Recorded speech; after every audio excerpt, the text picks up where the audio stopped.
Hello and welcome to today's Daily Confidence Card. I am courageous. My name is Michelle Baker. My gift is igniting confidence, and I'm super duper passionate about helping female founders, women business owners, and sales leaders to ignite more confidence in their teams, employees, and the people who connect with those ideal buyers and clients. So it's a win-win-win all around. Now, having said that, today's card is all about courageous. So let's see what the prompt on the card is.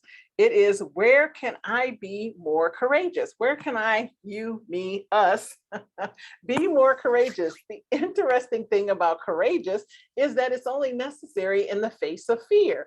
We don't need to be courageous when we're not fearful, only when that exists. Now, having said that, the thing about sales success is that truly top performing, high performing sales professionals pretty much live outside their comfort zone.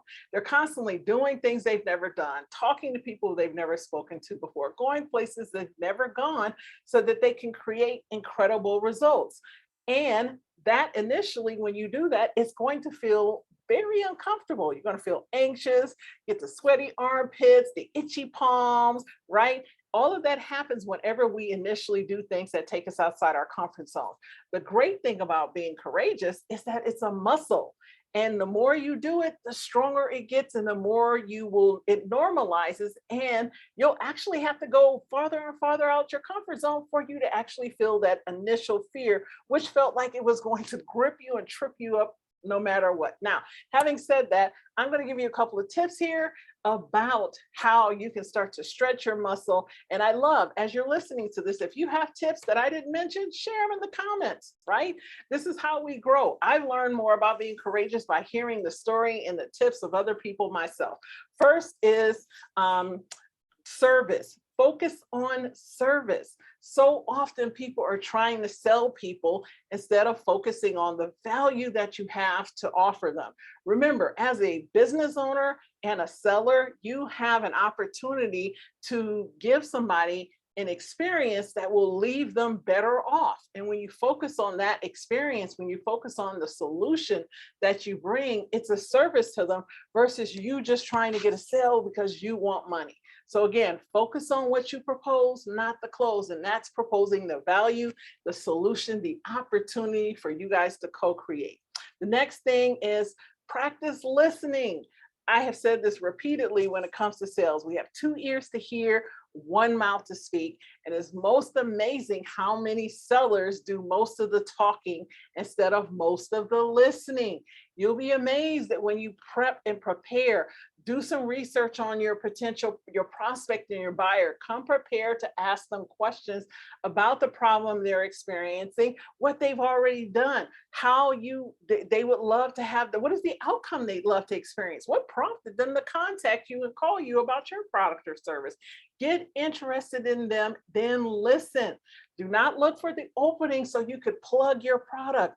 Listen wholeheartedly, and you'll be amazed at how much closer that takes you to the yes, which will lead us into the next tip, which is count the no's. So many people are scared and feel bad after someone says no, that they don't take time to count the no's.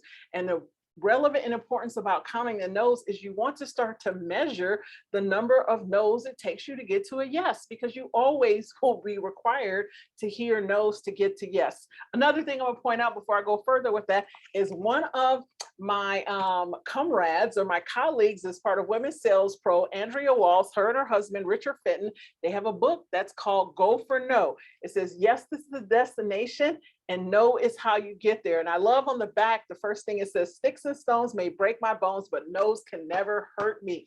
It's a muscle, people. When you count the no's, it will take you to the next one, which is study your results. When you can study the amount of no's you get, for example, if I get, it takes 10 calls, so I get 9 no's to 1 yes, then you know you have a ratio.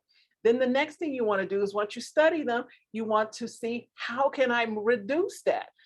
Either you're going to need to make more calls to get more sales, or you can reduce the current number of calls by honing and really listening, seeing, is truly my target audience? Where am I utilizing my time best? So these are skills that will come when you are counting the no's, or as it says here, go for no. So I'm going to put the link to this because this is a great book and it really will help you to start to understand how to build that muscle that it's, and the final one is just a conversation.